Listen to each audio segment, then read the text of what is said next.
जय माता दी, जय मां ललितांबिका। कैसे हैं आप सभी? मैं उम्मीद करता हूँ आप सभी स्वस्थ होंगे और आनंदित होंगे। भगवती जगदम्बा की कृपा आप और आपके संपूर्ण परिवार पर निरंतर बरस रही होगी। तो आज जो हम विषय लेके आए हैं वो लेके आए हैं कि आप जो प्रश्न करते हैं कमेंट में, तो देखिए मैं ज्यादातर यही कोशिश करता हूं कि आपके प्रत्येक कमेंट का मैं उत्तर दे पाऊं, लेकिन फिर भी उत्तर देने के बाद भी कभी कभी हम पूरी तरह से एक्सप्लेन नहीं कर पाते कमेंट में। तो मुझे ऐसा लगा कि मैं जो आपको जवाब दे रहा हूं आपकी पूरी तरह से समझ में नहीं आते हैं, तो इसलिए मैं उस विषय पे वीडियो लेके आया हूं जिसमें मैंने आपके कुछ कमेंट्सों को लिखा है जो मुझे लगा कि मुझे इनके उत्तर देने चाहिए, एक्सप्लेन करना चाहिए, उनके मैं आज आपको उत्तर देने वाला हूं। तो आप वीडियो को अंत तक देखें, क्या पता आपका भी कोई सवाल हो इसमें और आपको प्रॉपर तरीके से जवाब मिल पाए। तो आइए आपके सवालों को लेते हैं। अब बात करते हैं, ये संजय जी हैं, ये प्रश्न करते हैं कि ये माँ शीतला का दीपक जलाते हैं जिसमें ये दो बत्तियां लगाते हैं और दो बत्तियों में माँ शीतला के साथ ये माता मसानी को भी याद करते हैं। तो इन्होंने पूछा है कि क्या ये करना ठीक है या नहीं। तो देखिए संजय जी, मैं आपसे एक बात कहना चाहता हूं कि यदि आप माँ शीतला का दीपक जला रहे हैं और दो बत्ती रख के जला रहे हैं वो अच्छी बात है, क्योंकि माँ शीतला जोड़े में ही चलती हैं। तो देखिए आपको नहीं पता कि किस समय माँ किसके जोड़े में है, तो इसलिए आप केवल माँ शीतला का नाम लीजिए जब भी आप दीपक जलाएं, और माता मसानी का नाम आप ना लें तो अच्छी बात है। चाहे उनके जोड़े में चल रही हैं बहुत अच्छी बात है, लेकिन माँ शीतला को सर्वप्रथम रखिए, क्योंकि माँ शीतला सबको अपने मुताबिक ही आपके घर में प्रवेश कराती हैं। उनके बिना इच्छा के आप माँ शीतला को ही आगे रखें। आपको अन्य किसी का नाम नहीं लेना है, केवल माँ शीतला के नाम से आप दीपक जलाइए। क्योंकि देखिए जब माँ मसानी को आप याद करोगे तो देखिए ये सभी जानते हैं कि हम किसी का आवाहन करते हैं तो उनको आना पड़ता है, वो वचन नहीं तोड़ते कभी भी। तो वो जब आते हैं तो उनके साथ चौराहे की शक्तियां भी साथ चलती हैं, शमशान की शक्तियां भी साथ चलती हैं। और यदि आप गृहस्थ हो तो आपके लिए वो उचित नहीं है। माँ शीतला के ही नाम से आप दीपक जलाएं तो ज्यादा अच्छा है, क्योंकि फिर वो अपने आप जिसको उनका भाग देना है वो अपने आप दे देंगी। आपको ये सोचने की आवश्यकता नहीं है। हमको अपना लक्ष्य निर्धारित करना चाहिए जीवन में। तो आपका लक्ष्य यही होना चाहिए कि माँ शीतला के लिए आप दीपक दान कीजिए, और जब आप उनके लिए दीपदान करते हैं तो आपके लिए उन्हें जो सही लगेगा वो स्वयं करेंगी। वो किसको अपने साथ जोड़े में लेंगी वो खुद देख लेंगी, आपको परेशान होने की जरूरत नहीं है। तो मैं उम्मीद करता हूं संजय जी के आपके प्रश्न का उत्तर आपको मिल गया है। अब आगे बात करते हैं, ये काजल जी हैं। काजल जी प्रश्न करती हैं कि क्या माँ काली पंचदेवों में मानी जाती हैं। तो देखिए काजल जी, यदि दुनिया की बात करूं मैं तो माँ काली पंचदेवों में नहीं मानी जाती। जो वास्तविक अर्थ है तो वो सुन लीजिए। माँ काली का रूप माँ जो दुर्गा हैं, माँ काली का जो स्वरूप माँ दुर्गा के रूप में विद्यमान है, उनको पंचदेवों में माना जाता है। क्योंकि माँ काली और माँ दुर्गा में कोई भेद नहीं है, वो दोनों एक ही है। तो हर व्यक्ति माँ काली के स्वरूप को धारण नहीं कर पाता है। माँ काली का जो प्रेम है वो हर कोई, माँ काली की भक्ति हर कोई नहीं करना चाहता है। तो माँ दुर्गा के रूप में यदि पंचदेवों में आप माँ दुर्गा को पूजते हैं तो माँ दुर्गा के रूप को पूजने के बाद माँ के सभी स्वरूपों की पूजा हो जाती है, चाहे वो माँ काली हो, माँ शीतला हो, माँ दुर्गा हो। जितने भी महामाई के जो स्वरूप हैं उन सब की पूजा अपने आप स्वतः ही हो जाती है। तो इसलिए माँ दुर्गा को पंचदेवों में, माँ दुर्गा के स्वरूप को पंचदेवों में स्थान दिया गया। माँ काली ही माँ दुर्गा हैं। तो मैं उम्मीद करता हूं कि आपको अपने प्रश्न का उत्तर मिल गया होगा। आगे प्रश्न लेते हैं रोहित जी का। रोहित जी पूछते हैं कि हमारे घर के अहूत पितृ पीर की चपेट में हैं, इसका समाधान बताइए। देखिए रोहित जी, पहले तो मैं आपसे पूछना चाहता हूं कि आपको कैसे पता चला कि आपके अहूत पितृ पीर की चपेट में है, और यदि किसी ने आपको यह चीज बताई है तो उसने आपको समाधान क्यों नहीं दिया। तीसरी बात, यदि फिर भी आपको ऐसा लगता है तो आप कुछ नहीं, अपने पितरों के नाम से भगवान शिव को स्नान कराने लग जाओ। भगवान शिव को एक लोटा जल, 2 बतासे, 2 लौंग, 2 इलायची डाल के चढ़ाने लग जाओ और भगवान शिव से प्रार्थना करो कि हे प्रभु भगवान शिव, मेरे पितृ अहूत महाराजों को यदि वो किसी के बंधन में हैं तो उनको मुक्त कर दीजिए, उनके बंधन तोड़ दीजिए, साफ करके स्वच्छ करके उनको हमारे घर की चौखट पर स्थान प्रदान कीजिए, जिससे वो हमारी रक्षा कर सकें, हमारी सुरक्षा कर सकें। आप इतना कार्य करते रहें, 41 दिन तक करें। यदि ऐसी बात है तो आपके अहूत पित्र महाराज बंधन मुक्त हो जाएंगे। तो आपके प्रश्न का भी उत्तर आपको मिल गया होगा रोहित जी। आगे बात करते हैं, ये निशा डोंगरे जी हैं। ये कहती हैं कि भैया मैं 8 महीने से साधना जगत में हूँ, साधना क्षेत्र में हूँ, लेकिन मुझे पहले किसी ने नहीं बताया था कि सर्वप्रथम गणपति साधना करनी चाहिए। तो क्या मैं अब कर सकती हूँ? तो बहन आप कर सकती हो, कोई परेशानी नहीं, जब जागो तभी सवेरा है। तो निशा जी आपको भी आपके प्रश्न का उत्तर मैंने दे दिया है। अब बात करते हैं, आकाश ठाकुर जी पूछते हैं कि क्या खुद साधना करके प्रेत बाधा से मुक्ति पाई जा सकती है?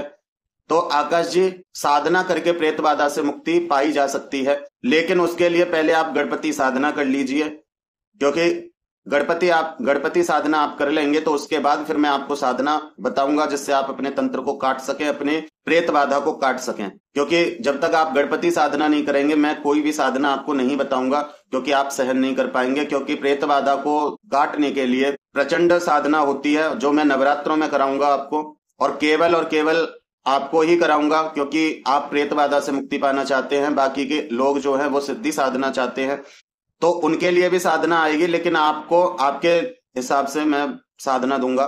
तो आपको प्रेत बाधा से मुक्ति के लिए मैं साधना दूंगा, तो आप उसे नवरात्रि में अवश्य करिए, लेकिन कल से आप गणपति साधना प्रारंभ कर दीजिए। मैंने आपके प्रश्न का भी उत्तर दिया। अब प्रश्न लेते हैं उदय कुमार जी का। उदय कुमार जी पूछते हैं कि क्या भैया ओम नमः शिवाय का जाप बिना गुरु के कर सकते हैं? क्योंकि लोग कहते हैं कि बिना गुरु के ओम नमः शिवाय का जाप नहीं कर सकते, किसी भी मंत्र का जाप नहीं कर सकते।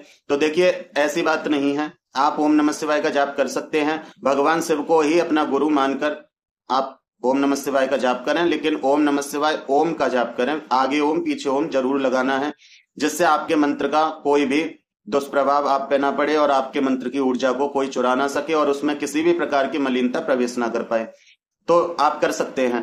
आगे प्रश्न लेते हैं माधवी त्रिवेदी जी का। ये पूछती हैं कि क्या हनुमान जी के लिए रात में हवन कर सकते हैं और हवन के लिए कौन सा समय सही होता है? तो बहन मैं आपको बताना चाहता हूं कि हवन के लिए सुबह का समय अति उत्तम है, सुख शांति के लिए, धन प्राप्ति के लिए सुबह का समय बहुत अच्छा रहता है। लेकिन यदि किसी को शक्ति प्राप्ति के लिए हवन करना है या किसी को अपनी परेशानियों से छुटकारा पाने के लिए हवन करना है, तंत्र बाधाओं से मुक्ति के लिए हवन करना है, तो रात्रि में कर सकते हैं। और हनुमान जी का हवन आप सुबह भी कर सकते हैं, रात को भी कर सकते हैं। सुबह जब आप हवन करेंगे तो हनुमान जी सौम्य रूप में चलते हैं। हनुमान जी क्या कोई भी शक्ति सौम्य रूप में होती है, लेकिन रात्रि में उग्र हो जाती है। तो आप देख लीजिए कि आप किस मकसद से भगवान के लिए वो हवन कर रहे हैं, तो उस हिसाब से आप समय चुन सकते हैं। हवन आप कभी भी कर सकते हैं, ऐसी कोई परेशानी नहीं कि आपको तब करना है, कि आपको कितने बजे करना है, कब करना है, उसमें कोई मतलब नहीं है। केवल आपको ये देखना है कि आपको सौम्यता चाहिए भगवान की या उग्रता चाहिए। यदि सौम्यता चाहिए तो आप सुबह करिए, और अगर भगवान की उग्रता चाहिए किसी कार्य के लिए तो आप रात्रि को हवन करें। तो आगे प्रश्न लेते हैं हेम सागर राणा जी का। इनका प्रश्न है कि माँ दुर्गा और माँ काली में क्या अंतर है? तो देखिए, जैसे मैं पहले भी बता चुका हूं, माँ दुर्गा माँ काली में कोई भी अंतर नहीं है, वो एक ही है, एक ही ब्रह्म स्वरूपिणी तत्व है, वो पराशक्ति तत्व है, पर ब्रह्म की शक्ति है वो।